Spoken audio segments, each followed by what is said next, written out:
Vishwajit Baral public prosecutor Ganjam. आमर 7 मार्च 2023 रे डेंगापदर ग्राम रे जोटा कि नुआपड़ा ग्राम पंचायत अंडर आसुची सेठी बिजू बेहेरा जे कि असल्ट करथिला जूरिया विषय की गोटे ठेंगा साहाଯ୍य एवं जूरिया विषय क्षत पहुंची एवं एमकेसीजी बड़ मेडिकल को स्थानांतर करा एवं परवर्ती अवस्था डाक्तर मृत घोषणा करथिले एवं ताको आधार करके हमर बरहमपुर सदर पीएस केस नंबर 152/2023 रजिस्टर्ड हेतला एवं सेथिरे तदंत पर पुलिस 302 दफा रे चार्जशीट दाखल करथिला। ए मामला रे सरकार तरफ सर्वमोट 15 जन साक्षी एवं 24 टी दस्तावेज दाखल कराइथिला कोर्ट रे जेंथरे कि हमर 2 जन साक्षी जे माने कि प्रत्यक्षदर्शी थिले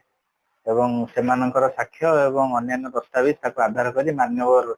जिला दौराजज गंजाम आज यही अभियुक्त को 302 दफा रे दंडादेश शुणाइछंती ताको आजीवन कारादंड देवा सहित 10,000 टंका फाइन देवा पे निर्देश दैछंती एवं अनादेय 1 वर्ष जेल रो मध्य व्यवस्था रखिछंती। हत्या घटना केते दिन पहले ताको अभियुक्त गिरफ्त करा गेतला हत्या घटना कोन सब सामान जबत करथिले हत्या परे संगे संगे ताको गिरफ्त करा जायतिला एवं तापरे ताको तार ठेंगा और अन्य सामग्री सब जहा जहा हत्या मामला रे थिला समस्त जिनस को पुलिस सीज करथिला। केन घटना से हत्या करथिले तांको भीतर गोटे बचसा होइतिला